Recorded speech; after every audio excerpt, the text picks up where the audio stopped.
রাজ্য পুলিশের ডিজি রাজীব কুমারের পাঞ্জিপাড়া ঘটনাস্থল পরিদর্শন করে যাওয়ার পরেই কিন্তু দেখা যাচ্ছে যে ইসলামপুর পুলিশ জেলার পুলিশ একেবারেই কিন্তু রণংদেহী মানে রণংদেহী মুডে তারা কিন্তু বিভিন্ন জায়গায় সেই ফেরার বিচারাধীন আসামির তল্লাশি শুরু করেছেন।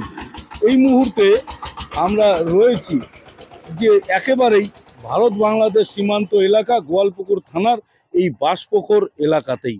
এখানেই দেখতে পাচ্ছেন কিন্তু যে গতকাল থেকে কিন্তু এখানে পুলিশি প্রহরা পুরো দস্তুর চলছে, এমনটাই কিন্তু জানাচ্ছেন এখানকার বাসিন্দারা।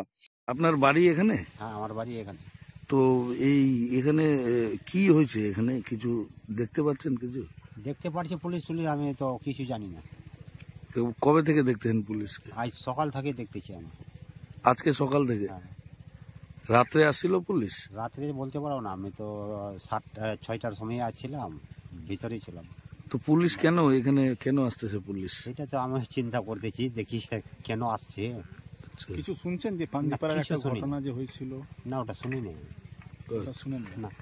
পুলিশ এই এলাকাগুলোতে করতেছে। হ্যাঁ, পুলিশকে দেখতেছেন? হ্যাঁ, পুলিশকে দেখতেছি। এই জায়গাটার নাম কি? এই জায়গাটা হলো বাঁশপোখর এরিয়া। বাঁশপোখর এরিয়া। হ্যাঁ। এখান থেকে বর্ডার কত দূর? বাংলাদেশ বর্ডার মাইলখানে বেশি হবে, 1.5-2 কিলোমিটার। তো বলছি এখান থেকে কি কোনো সময় কোনো লোকজন ভাগে টাগে যায়, জানেন কি কিছু এরকম?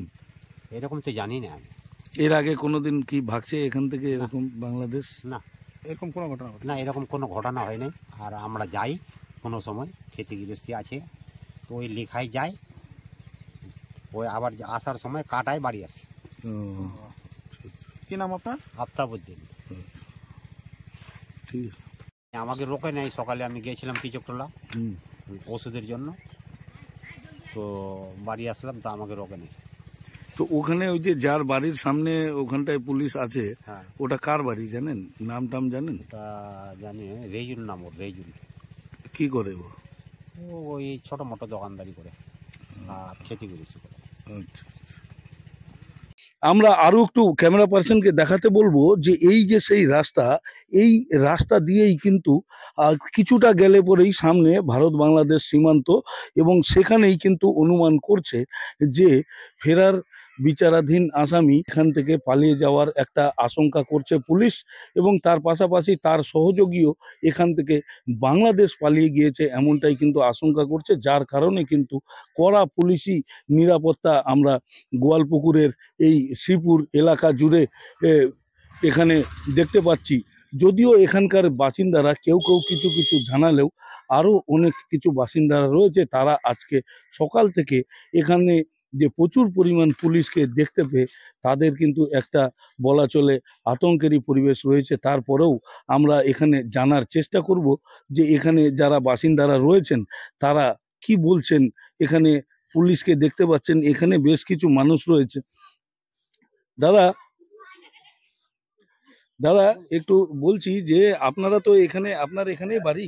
হ্যাঁ, এখানেই বাড়ি। তো কি বলে এখানে কি দেখছেন এখন? এখন দেখছি পুলিশ আসছে। মানে পুলিশ কবে থেকে, কখন থেকে? রাত থেকে আসছে আজকে। কালকে? আজকে রাত থেকে।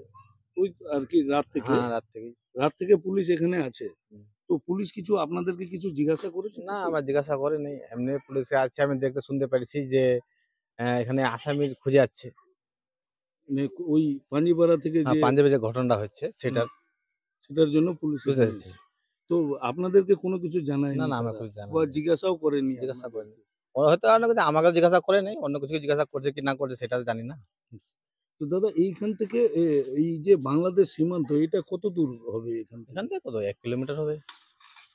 তো এখানে কি মানে আপনারাও কি এরকম পুলিশের পাশাপাশি আপনারাও কি আশঙ্কা করছেন যে এখান থেকে আসামি বাংলাদেশ পালিয়ে গিয়েছে এরকম কিছু?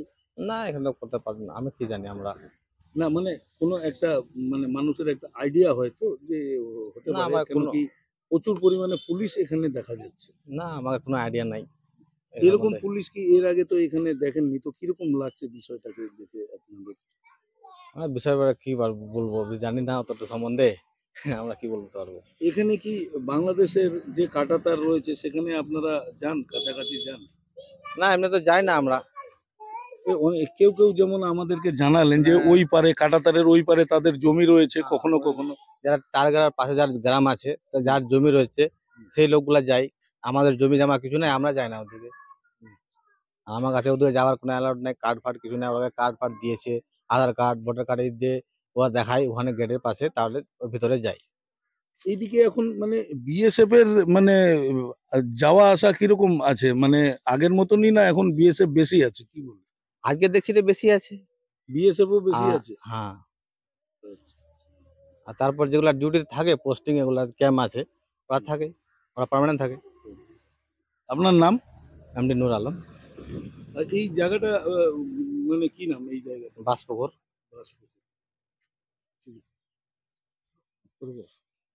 যেমনটাই আপনারা দেখলেন, কিন্তু এখানকার বাসপুকুরের যে বাসিন্দারা রয়েছে তারা কিন্তু এখানে রীতিমতো একটা তাদের মধ্যে কিন্তু একটা আতঙ্কের ছাপ দেখা যাচ্ছে। যেমনটাই এখানে এর আগে তারা এত পরিমাণ পুলিশ কর্মী তারা দেখেননি, এবং আচমকাই যখন কাল রাত থেকে এখানে পুলিশ কর্মীর জড়ো হওয়াটা বেশি পরিমাণে বেড়েছে। পাশাপাশি তারা বলছেন যে সীমান্তেও কিন্তু বিএসএফ এর যে নজরদারি সেটাও কিন্তু বেড়েছে, এবং তার কারণ যে পাঞ্জিপাড়াতে যে ঘটনা ঘটে গিয়েছে, যে পুলিশকে গুলি করে এক বিচারাধীন আসামি সে কিন্তু এখান থেকে পালিয়ে গিয়েছে, এবং যেটা পুলিশ সূত্রে আমরা সূত্র মারফত যেটা জানতে পারছি যে আশঙ্কা করা হচ্ছে যে সেই আসামি এখান থেকে বাংলাদেশ পালিয়ে গিয়েছে, এমনটাই কিন্তু আশঙ্কা করা হচ্ছে। এবং এখানে দেখতে পাচ্ছেন, আমি একটু ক্যামেরা পার্সনকে বলবো এখানে যে কি পরিমাণ পুলিশের এখানে কিন্তু নিয়োগ রয়েছে। এখানে প্রচুর পরিমাণে পুলিশ কিন্তু মোতায়েন করা হয়েছে।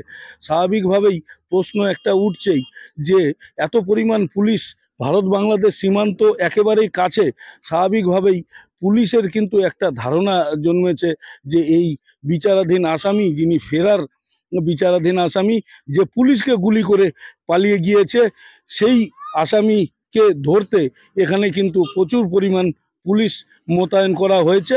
এবং যেটা সূত্র মারফত আমরা জানতে পারছি যে আশঙ্কা করা হচ্ছে সেই বিচারাধীন ফেরার আসামি সে হয়তো এখান থেকে বাংলাদেশ পালিয়ে গিয়েছে বা পালাবার চেষ্টা করছে, এমনটাই কিন্তু আমরা সূত্র মারফত জানতে পারছি। বাসপুকুর গ্রাম থেকে দীপঙ্কর দে। আগামীতে এই ধরনের আপডেট পেতে নজর রাখুন লাইভ নিউজের পর্দায়।